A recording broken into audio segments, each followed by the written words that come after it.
Salut tout le monde, c'est Guillaume, on se retrouve aujourd'hui pour une nouvelle vidéo dans l'univers geek. Aujourd'hui on se retrouve pour la critique, le test de Marvel Spider-Man 2.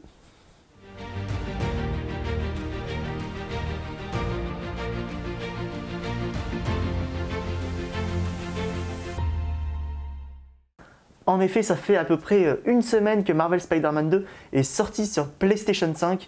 J'y ai joué environ 25-30 heures. J'ai platiné le jeu, donc j'ai fini toutes les missions principales, toutes les missions annexes, tous les collectibles, etc. qu'on peut trouver sur la map.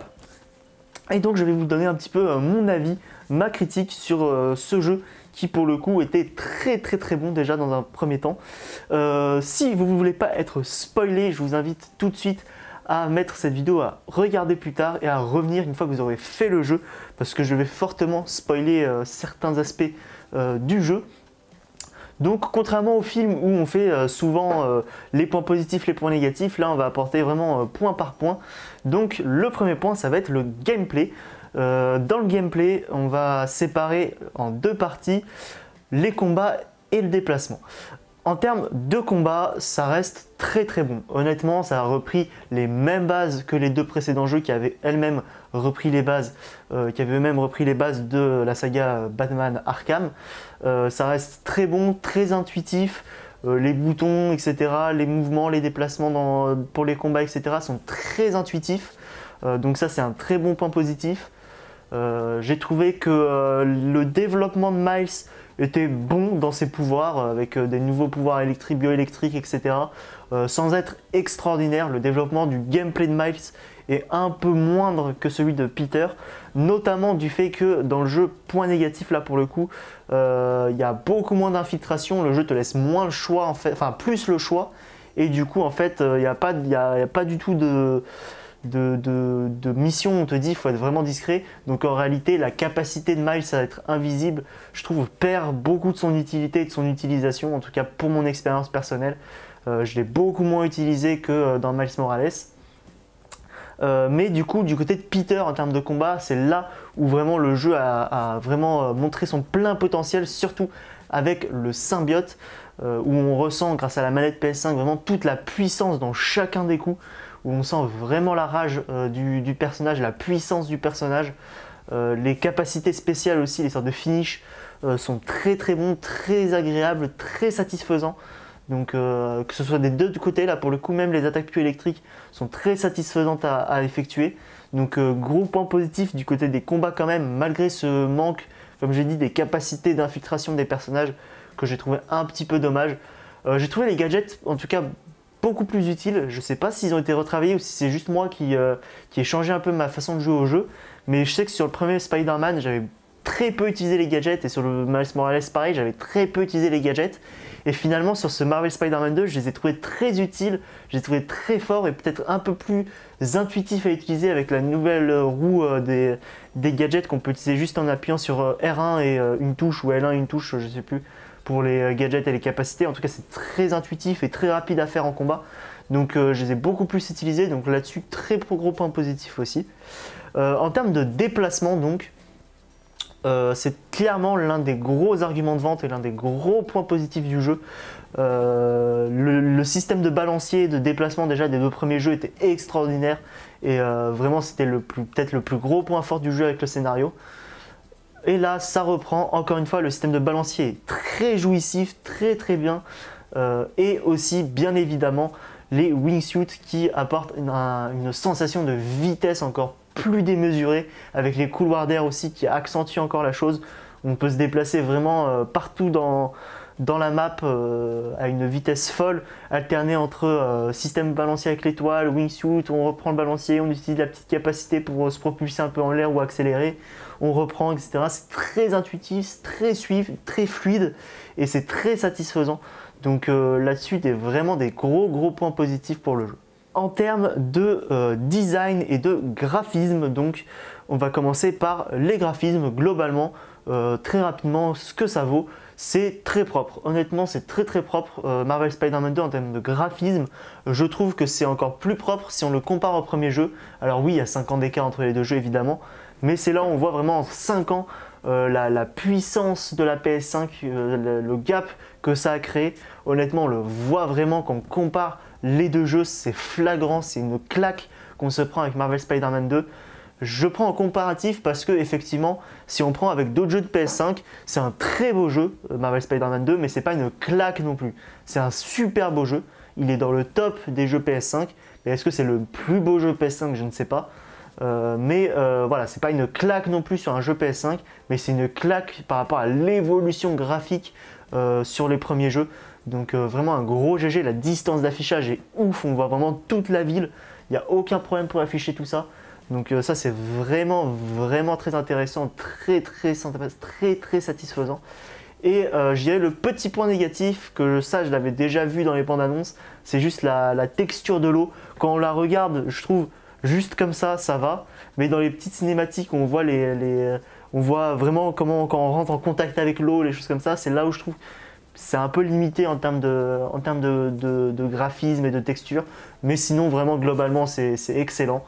Et en termes de design, là pour le coup pareil, en termes de design des niveaux, design du monde, honnêtement il n'y a pas un moment où je me suis dit là c'est un peu moins bien, le lieu est un peu moins ouf, c'est un peu moins bien agencé, etc. Non, vraiment tout est parfait, tout est pixel, je trouve, dans la réalisation des niveaux, dans la réalisation du monde.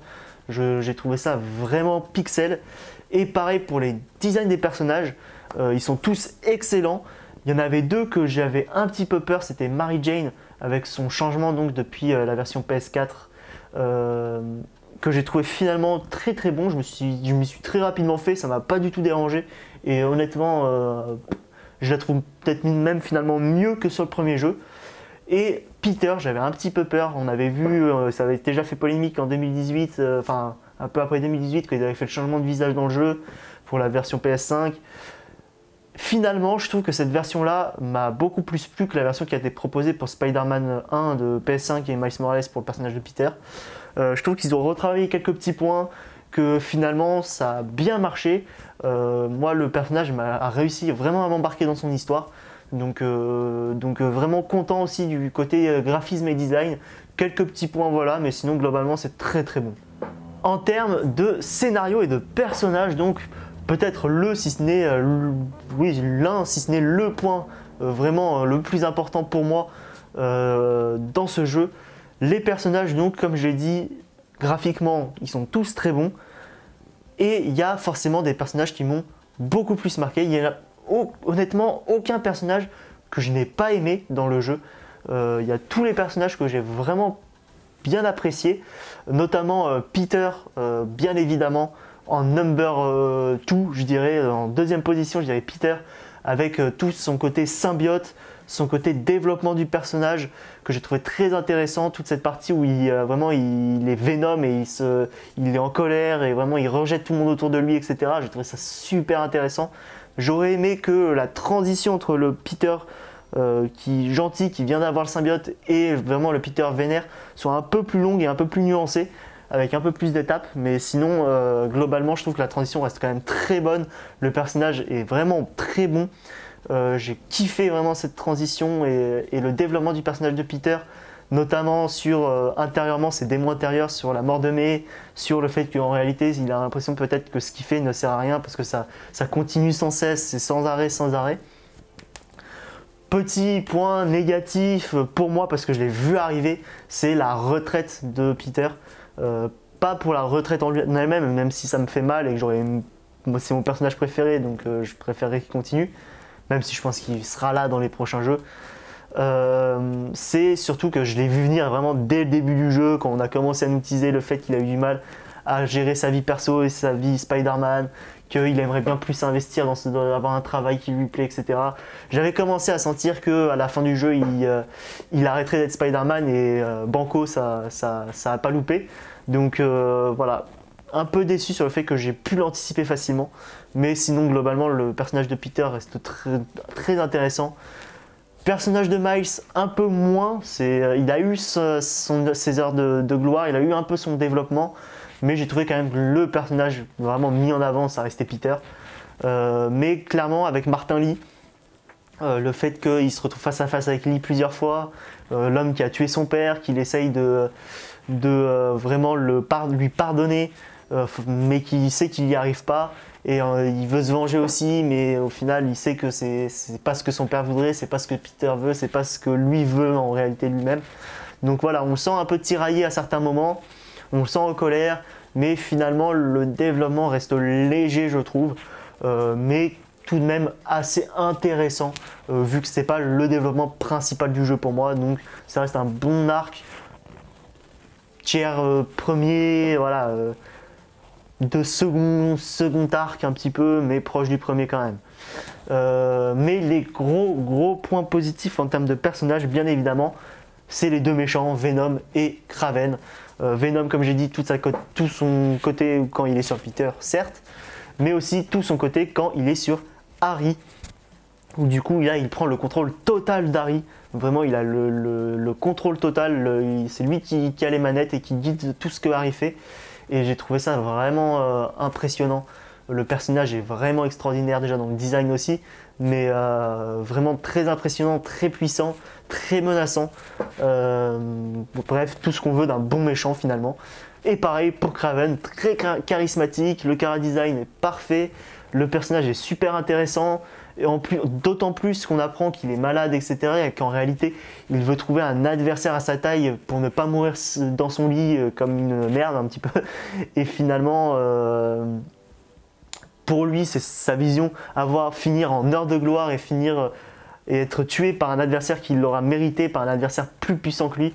Donc j'ai bien aimé ces personnages-là aussi, qui sont un très gros point positif aussi. Et en termes de scénario, comme je l'ai dit, parfois un peu prévisible, honnêtement, mais ça reste très efficace. Un peu moins émotionnel, un peu moins douloureux, je trouve, que le premier.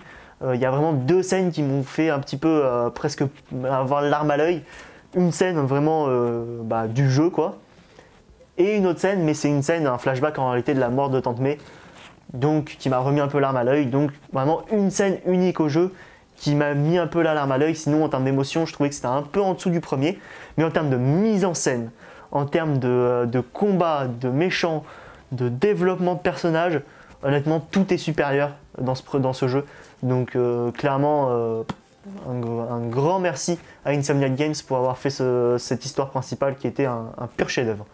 En termes de musique et de sound design, j'ai pas grand chose à dire parce que il n'y a aucun moment en fait où je me suis fait la réflexion vraiment le sound design là est vraiment ouf ou le sound design n'est pas ouf. Honnêtement pour moi il est carré, voilà, il est très propre, très bon, sans être extraordinaire pour moi.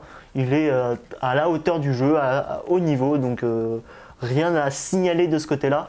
Par contre, en termes de musique, c'est un régal. Je sais que les tracks sont sortis sur les plateformes Deezer, Spotify, etc. Il faudra vraiment que je me réécoute toute la soundtrack de Marvel Spider-Man parce que vraiment, j'ai des scènes en tête où les musiques sont exceptionnelles, notamment dans les scènes de combat final ou dans les petites musiques de fond de suspense ou de tension, notamment quand Peter et Venom, etc. dans le tunnel. Bref, il y a plein de moments où j'ai trouvé que c'était très maîtrisé comme musique. Et le dernier jeu qui m'a fait aimer les musiques de jeux comme ça, c'est God of War Ragnarok, qui était extraordinaire en termes de musique. Et là, vraiment, le nouveau Ragnarok, pour moi, c'est Spider-Man en termes de musique, Spider-Man 2, qui est vraiment tout simplement magistral. Et on dit souvent le meilleur pour la fin, et là, c'est vraiment le moins bon pour la fin. Les missions annexes, les quêtes secondaires, que j'ai trouvé pauvres sur le jeu. Honnêtement, 25 heures seulement pour le platiner, c'est moins que le premier jeu. Les activités secondaires sont moins intéressantes, sont moins nombreuses. Voilà, tout simplement, j'ai pas grand chose de plus à dire. Honnêtement, il y a deux missions même secondaires qui m'ont bien plu. C'est les missions avec Howard et avec, je sais plus comment il s'appelle, mais un grand-père dans un parc. Ou avec Peter, du coup, on va leur parler, etc. Je trouve que c'est des moments vraiment qui sont dans l'ADN du personnage de Peter Parker et que je trouve sont extraordinaires, sont très puissantes et m'ont vraiment touché. Donc là-dessus, pas de problème. Et en réalité, les autres missions secondaires, je trouve, sont plus là pour amener du suspense et du teasing sur ce qui va se passer par la suite, plus que pour nourrir vraiment et étoffer le jeu lui-même. Donc j'ai trouvé ça un peu dommage, notamment la flamme où finalement, ok, je m'attendais à ce que Yuri ait vraiment une confrontation vraiment vénère avec Spider-Man, ou finalement pas tant que ça, il y a un petit affrontement mais c'est léger. Et finalement la flamme, on apprend que c'est Cassidy et qu'il va devenir Carnage par la suite. Voilà. Pour les Spider-Bots notamment, on voit à la fin, on cite Miguel O'Hara, on voit le portage qu'on voit dans Cross the Spider-Verse et tout. Mais finalement, les missions en elles-mêmes, j'ai trouvé assez pauvres, je trouve ça un peu dommage. Ils auraient pu pousser le truc un peu plus loin, mettre un peu plus. On verra s'il y a des DLC sur le jeu, il y en a eu sur le premier, pourquoi pas sur le deuxième, avec ça se trouve ce qu'on nous a teasé dans les missions secondaires. Je trouverais ça dommage de ne pas l'avoir mis du coup tout de suite dans le jeu. Mais bon, c'est comme ça. Mais en tout cas, voilà pour ce qui est des missions secondaires, des quêtes annexes. J'espère que cette vidéo vous aura plu. Vous pouvez me dire en commentaire, vous, ce que vous avez pensé du jeu. Moi, clairement, le jeu était vraiment excellent. J'ai vraiment surkiffé le jeu. Et honnêtement, c'est pour moi le GOTY de cette année. J'espère qu'il va le gagner et qu'il va gagner aussi beaucoup d'autres récompenses parce qu'il le mérite. Vous pouvez mettre un pouce bleu, vous abonner, ça sera un énorme soutien à la chaîne. Et nous, on se retrouve comme d'habitude dimanche à 16 h.